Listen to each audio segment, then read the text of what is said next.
आपको सबसे पहले महावीर जयंती की हार्दिक शुभकामनाएं। हिंदू पंचांग के अनुसार हर साल चैत्र माह के शुक्ल पक्ष की त्रयोदशी तिथि को जैन धर्म के 24वें तीर्थाकार भगवान महावीर का जन्म उत्सव मनाया जाता है। भगवान महावीर को वर्धमान, वीर, अतिवीर और सन्मति भी कहा जाता है। इन्होंने पूरे समाज को सत्य और अहिंसा का मार्ग दिखाया। जैन धर्म का समुदाय इस दिन जैन मंदिरों में जाकर पूजा पाठ करते हैं। वहीं इस दिन भव्य जुलूस भी निकाला जाता है। भगवान महावीर जैन धर्म के 24वें और अंतिम तीर्थाकार थे। उनका जन्म ईसा पूर्व 599 वर्ष मनाया जाता है। उनके पिता राजा सिद्धार्थ और माता रानी त्रिशला थी और बचपन में उनका नाम वर्धमान था। जैन धर्म में तीर्थाकार का अभिप्राय उन 24 दिव्य महापुरुषों से है जिन्होंने अपनी तपस्या से आत्म ज्ञान को प्राप्त किया और अपनी इंद्रियों और भावनाओं पर पूरी तरह से विजय प्राप्त की। अपनी तपस्या के दौरान भगवान महावीर ने दिगंबर रहना स्वीकार कर लिया। दिगंबर मुनि आकाश को ही अपना वस्त्र मानते हैं, इसलिए वस्त्र धारण नहीं करते हैं। जैन मान्यता है कि वस्त्र विकारों को ढकने के लिए होते हैं और जो विकारों से परे है ऐसे मुनि को वस्त्रों की क्या जरूरत है।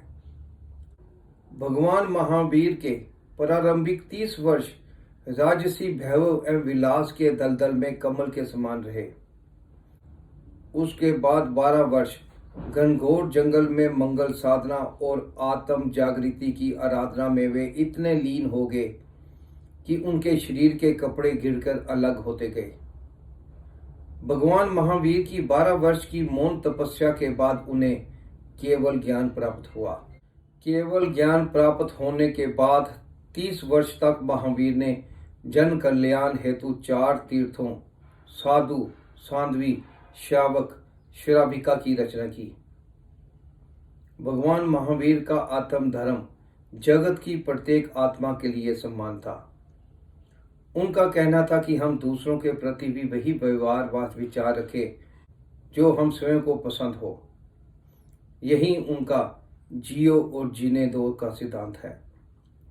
उन्होंने न केवल इस जगत को मुक्ति का संदेश दिया बल्कि मुक्ति की सरल और सच्ची राह भी बताई। आत्मिक और शाश्वत सुख की प्राप्ति हेतु सत्य, अहिंसा, अपरिग्रह, अचौर्य और ब्रह्मचर्य जैसे 5 मूलभूत सिद्धांत भी बताए। इन्हीं सिद्धांतों को अपने जीवन में उतारकर महावीर जिन कहलाए। जिन से ही जैन बना है, अर्थात जो काम, तृष्णा, इंद्रियां व भेद जरी है वही जैन है। भगवान महावीर ने अपनी इंद्रियों को जीत लिया और जितेंद्र कहलाए। उन्होंने शरीर को कष्ट देने को ही हिंसा नहीं माना बल्कि मन, वचन व कर्म से किसी को आहत करना उनकी दृष्टि से हिंसा ही है।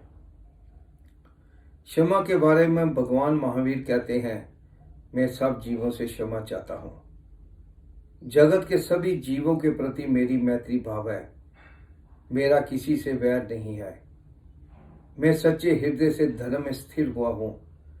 सब जीवों से मैं सारे अपराधों की क्षमा मांगता हूँ।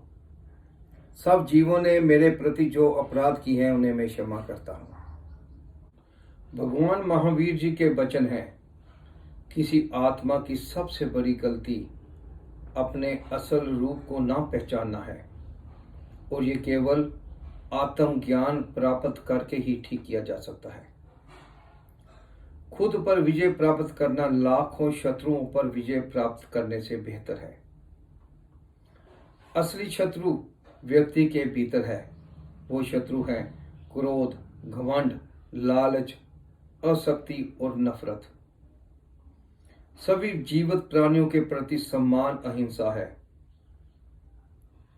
मनुष्य स्वयं के दोष के कारण ही दुखी होते हैं और वे अपनी गलती से सुधार करके प्रसन्न हो सकते हैं।